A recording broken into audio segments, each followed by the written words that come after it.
Hi, in this video, we are going to look at a new section in the course, and this is a section on proof methods.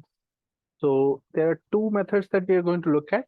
First video is going to be about proof by contradiction, which is what we'll do right now. And the next video, we'll look at proof by construction. So let me just give you some examples of the proof by contradiction method.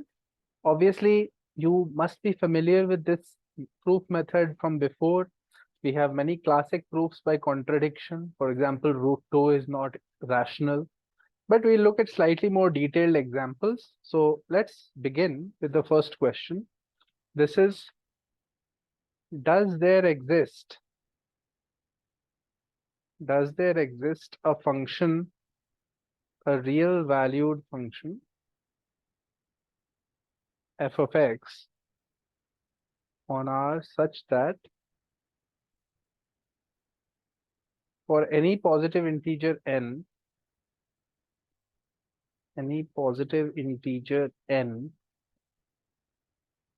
there holds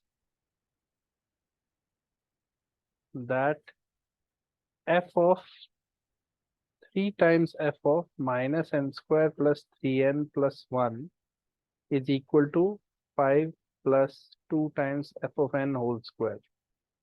So if such a function exists, find f of x. So that is the question. So we are going to show that such a function cannot exist, and we are going to do it by contradiction method. So we are going to assume the opposite. So we'll say, suppose there is a function which satisfies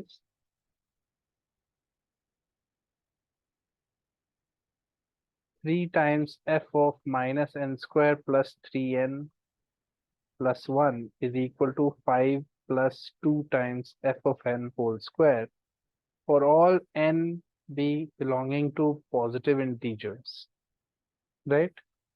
Now, taking this equation, we can put several values of n here, and we can deduce certain things. So put n is equal to 1, we get 3 times, this is minus 1 plus 3 plus 1. So 3 times f of 3 is equal to 5 plus 2 times f of 1 whole square, right? Which implies that f of 3 is equal to 5 by 3 plus 2 by 3 f of 1 whole square, which basically means that f of 3 is greater than 5 by 3. Greater than or equal to 5 by 3 depending on the value of f of 1. Okay, so that is one conclusion. And if you put n is equal to 3 here, in this equation, if you put n is equal to 3, what you end up getting is minus 9 plus 9 plus 1. So this is 3 times f of 1 is equal to 5 plus 2 times f of 3 whole square, which implies f of 1 is equal to 5 by 3 plus 2 by 3 f of 3 whole square, or basically f of 1 is also greater than 5 by 3, right? Let's look at these two equations. And from these two equations, it is obvious, in order to simplify and say something more, we should subtract these two equations. So if you subtract the equations, what do you get? We get f of 3 minus f of 1 is equal to 2 times f of 1 square minus f of 3 square, right? So we can say that this is f of 3 minus f of 1. We bring this on the other side and exchange the sign. So we get 2 plus 2 times f of 3 whole square minus f of 1 whole square equal to 0, which implies we can take f of 3 minus f of 1 as common. And inside we have 1 plus 2 times f of 3 plus f of 1 equal to 0, right? So there are two cases that come out from this. Either f of 3 is equal to f of 1, or f of 3 plus f of 1 is equal to minus half. Now this case is easy to disprove. This cannot be true because earlier we have concluded that both f of 1 and f of 3 are greater than 5 by 3. So the sum of them cannot be minus half. So we get a contradiction here, right? This is a contradiction. This is not possible. Similarly, if f of 3 is equal to f of 1, we can look at any of the earlier equations. 3 times f of 3 was equal to 5 plus 2 f of 1 whole square. And here you put 3 times f of 1 instead of f of 3. You get 5 plus 2 f of 1 whole square, and a quadratic like this. 2 times f of 1 whole square minus 3 times f of 1 plus 5 is equal to 0. Now if you look at this quadratic, this has discriminant less than 0 because 9 minus 4 into 5 is less than 0. So this implies that f of 1 is not real, right? So that is also a contradiction because we had said that function f was a real valued function. It was mentioned in the problem that it's a real valued function. So we have gotten a contradiction in both the cases that arise from this equation, right? So that just tells us that our initial supposition that such a function exists must not be true. Therefore, we can claim that f of x does not exist. There is no such f of x which satisfies the initial equation stated in the problem, right? So that concludes our proof here. Okay, so let's look at another one, question number 2. Here we have prove that there does not exist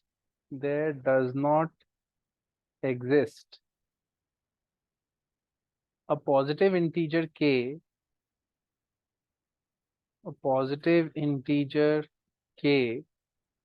such that k plus 4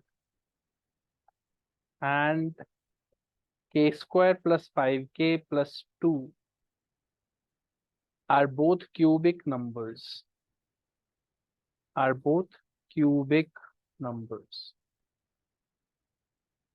So again, we are going to approach this using the contradiction method. So we are going to say that let us assume that such a k exists so that both of them are cubic numbers, so that there are positive integers m and n,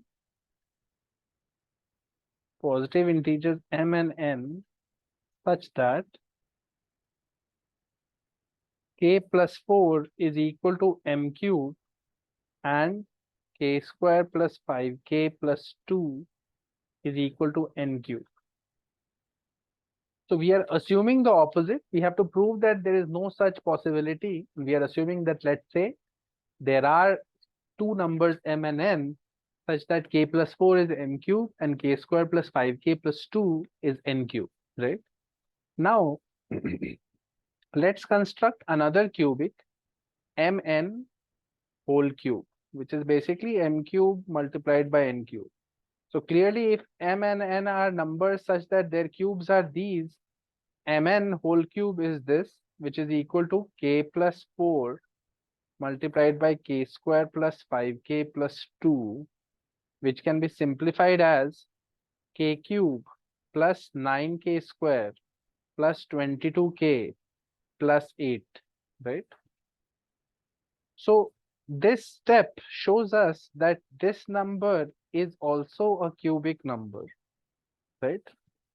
Because it is the cube of m times n, right? However, what we can say is that k plus 2 whole cube was what? K plus 2 whole cube is actually k cube plus 6k square plus 12k plus 8. And now you can compare this with this. It is obvious that this is less than k cube plus 9k square plus 22k plus 8, right? We are talking about a positive integer k, therefore these terms 9k square 22k plus 8 is bigger than 6k square plus 12k plus 8. So therefore we know that our mn whole cube must be bigger than k plus 2 whole cube, right? And let's evaluate k plus 3 whole cube. K plus 3 whole cube is k cube plus 9k square plus 27k plus 27, which obviously is greater than k cube plus 9k square plus 22k plus 8, right? That is also obvious because k is positive. This is bigger than these terms, right? So what we are getting here is that mn whole cube is lying between k plus 2 whole cube is less than that, and it's less than k plus 3 whole cube, right? But that is not possible because you cannot have a cube of an integer such that it is between two consecutive perfect cubes, right? There is no integer mn such that it lies between k plus 2 and k plus 3. Therefore, this becomes a contradiction here. So when we assume that there are positive integers m and n such that this is true, we have constructed a new cubic mn whole cube, which was this, and we have now showed that mn cube is bigger than k plus 2 cube, but it is smaller than k plus 3 cube. So that becomes a contradiction because that cannot happen. There is no integer between k plus 2 and k plus 3. So again, we have achieved our contradiction, and therefore our initial supposition that mn exists such that this is true must be false. And so we have proved that there does not exist a positive integer k such that this is true, right? Let's look at another problem. This problem has a geometrical flavor. We say that if a diagonal of a hexagon divides the hexagon into two quadrilaterals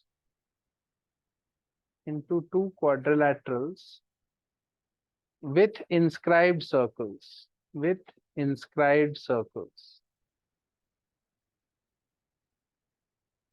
then the diagonal is called a good diagonal, is called good. The question says, how many good diagonals does a hexagon have at most? How many good diagonals are possible in a hexagon?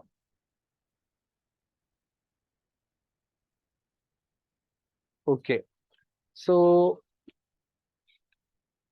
let's think about a hexagon and how we would divide it into,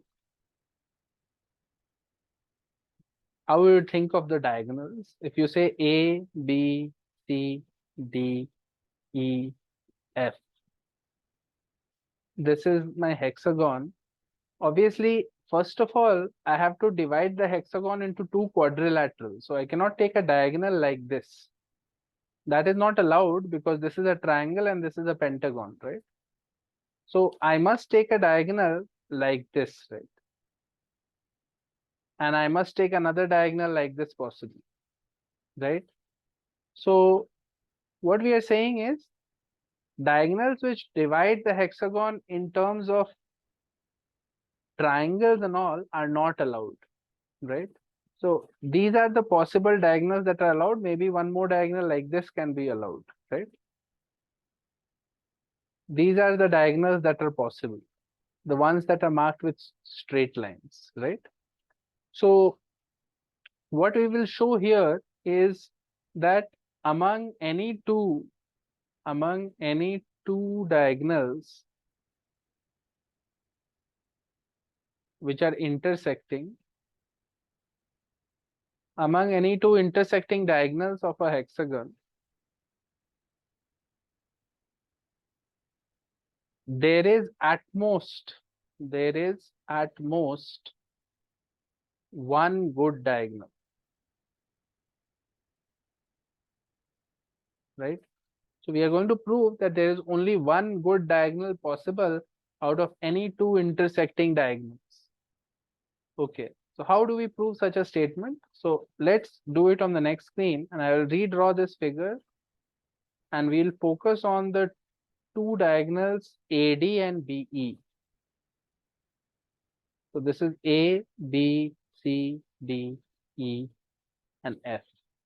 We'll focus on this diagonal BE and this diagonal AD, right? Okay, so let's say they intersect at M. So we'll say, suppose that the two intersecting diagonals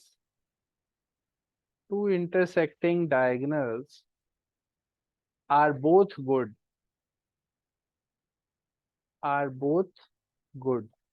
So that means the quadrilaterals that are formed by the two diagonals must have inscribed circles inside them, right? So therefore, from this figure, we can say, therefore, quadrilaterals ABCD and BCDE have both have inscribed circles.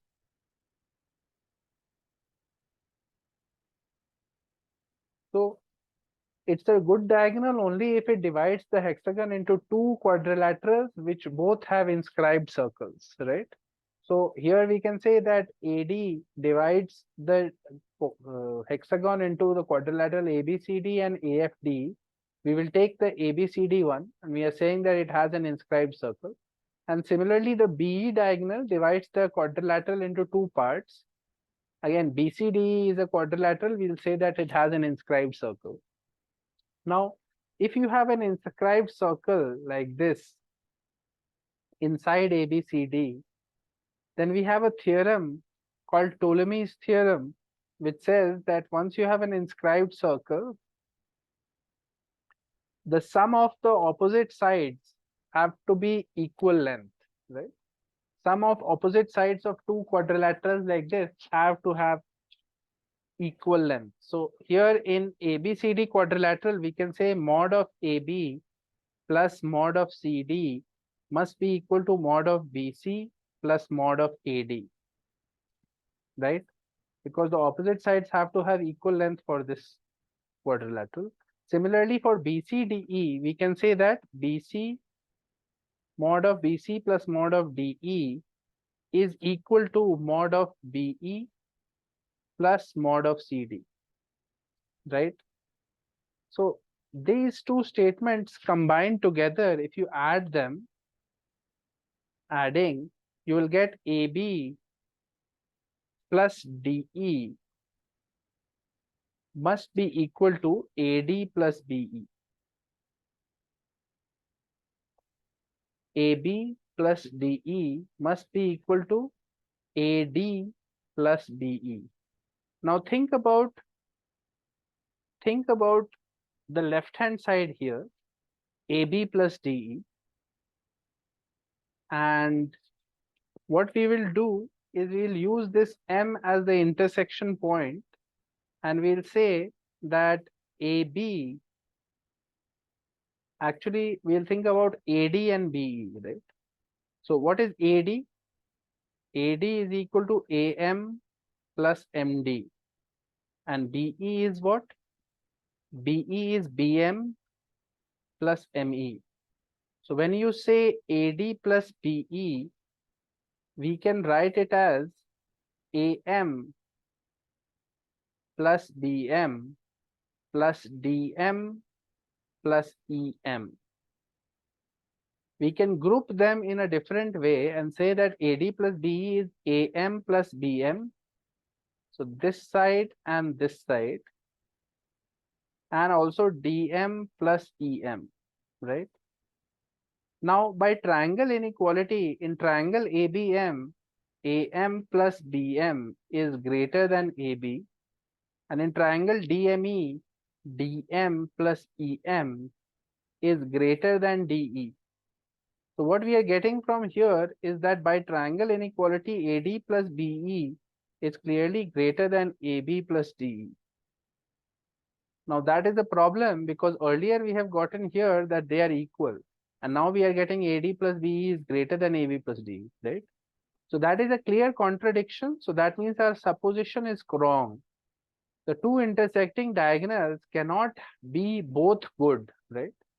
So therefore, the number of possible diagonals which are good can only be one, right? So if a diagonal of a hexagon divides it into two quadrilaterals, and any two such principal diagonals, when they intersect, there can be at most one good diagonal, right? So we'll say that the number of possible good diagonals is just one, and we have gotten it by proving a contradiction and using basically triangle inequality and Ptolemy's theorem to get to the contradiction, right? Okay, let's look at the next one. We have to prove that the number 7 cannot be written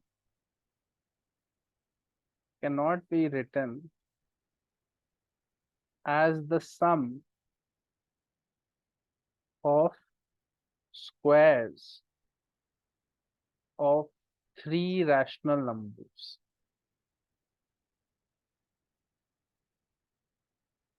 This is a problem with a number theory flavor. So what we'll do is we'll assume the opposite.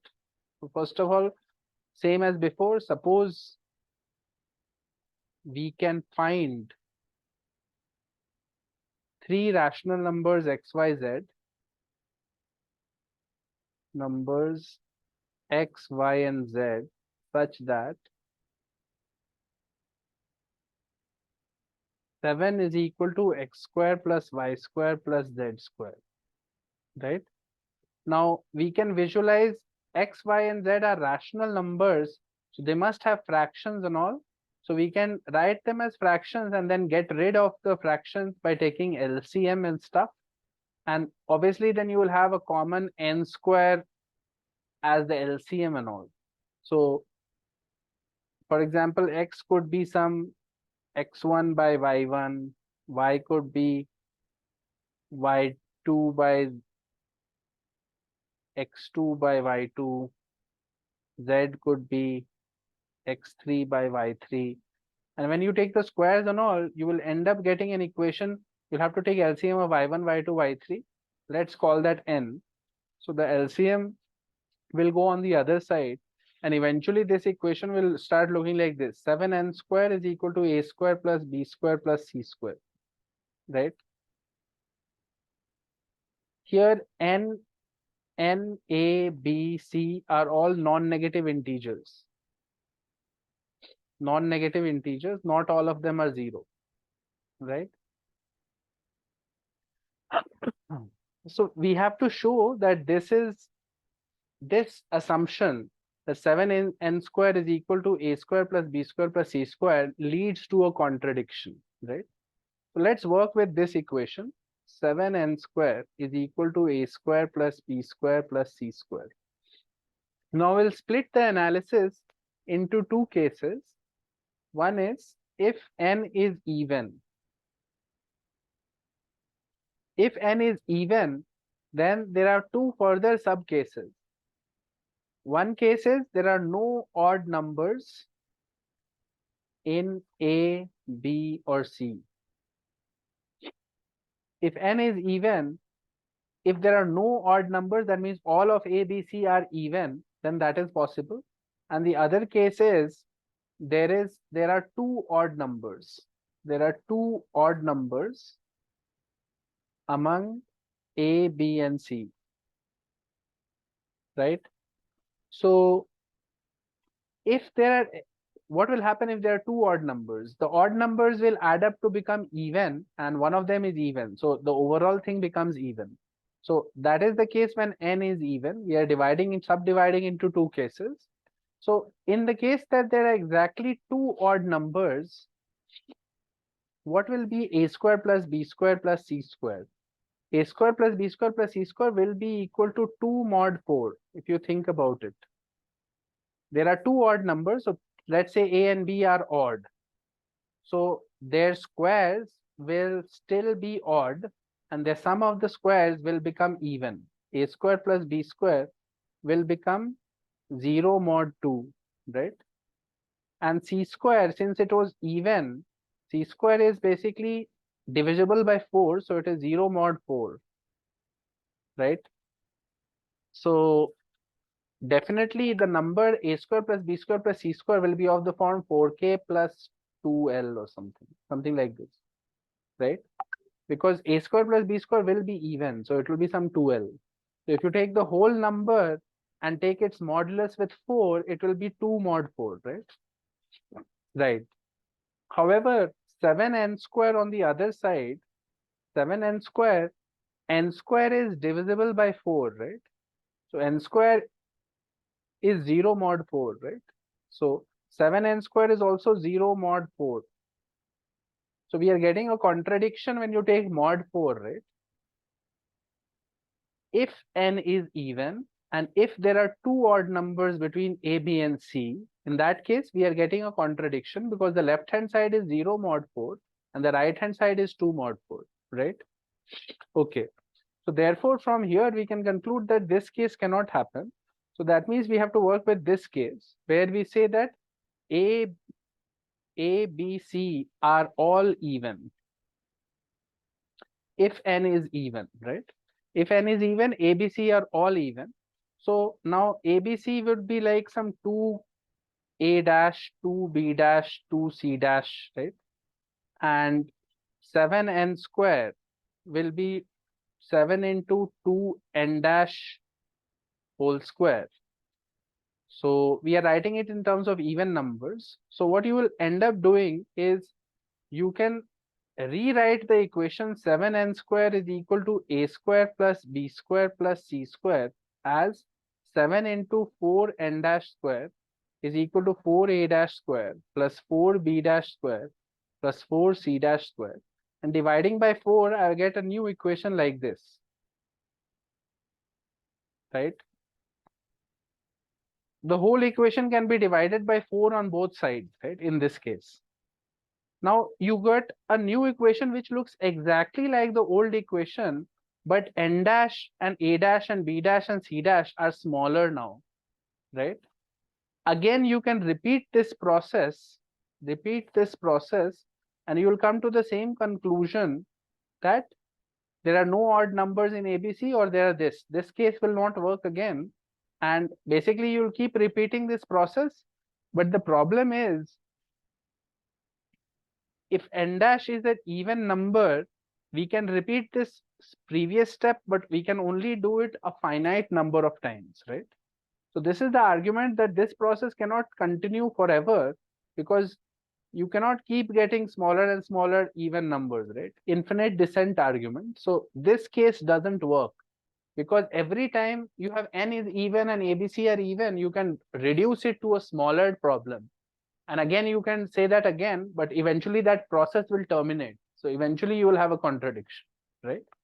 So we are going to now not take into account the n is equal to even case. So we have shown that by infinite descent, this doesn't work, and this is a clear direct contradiction. So we are going to work with the n is an odd number situation. So let's say n is odd. So we say that n is equal to 2k plus 1. So what is 7n square? So 7n square will become 7 times 4k square plus 4k plus 1, which becomes 7 times 4k, k plus 1 plus 7, right? Now think about it. This number, k times k plus 1 is divisible by 2. And there is already a 4 here. So this quantity is divisible by 8. So we can say that it is 8m. The overall number is something like 8m plus 7, right? So 7n square is coming out to be 7 mod 8, right? Correct. Now, the remainder of a perfect square divided by 8, 7m square is coming out to be this. Now, we know that any perfect square can only be 0 mod 8, 1 mod 8, or 4 mod 8. This is a claim from number theory that all the perfect squares are of the form 8k, 8k plus 1, or 8k plus 4. You can check this with any perfect square that you can think of. For example, 36. 36 is of this form, 8k plus 4.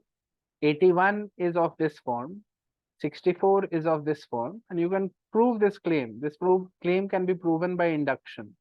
So basically, a square, b square, and c square all have to have either 0 mod 8 or 1 mod 8 or 4 mod 8, right? So the sum of a square and b square and c square can never be equal to 7 mod 8, because all they can be is 5 mod 8, right? They could be 5 mod 8 or 0 mod 8, or all of them could be 4 mod 8. So eventually it could be 4 mod 8 also, or 1 mod 8 plus 1 mod 8 and 3 mod 8 basically. But they can never add up to 7. You cannot make 7 using these terms, right? So therefore, there is a contradiction in the odd case as well. In the odd case, we are getting a contradiction by noticing that 7n square will be having 7 mod 8, while a square plus b square plus c square can never be 7 mod 8, because any perfect square can only be 8k or 8k plus 1 or 8k plus 4. These are the only possibilities for perfect square. Now, this claim you will need to prove by induction. Prove that any perfect square can only have these forms. So I will leave that to you. That's a simple enough exercise. You can try and do that. So we have looked at 4 questions. We have looked at different methods by which you are proving questions by contradiction. And I will share an assignment in the course where we'll have more practice problems which you can try your hand at. That's it for this video. In the next video, we'll look at the next proof method, which is proof by construction. So I'll see you next time.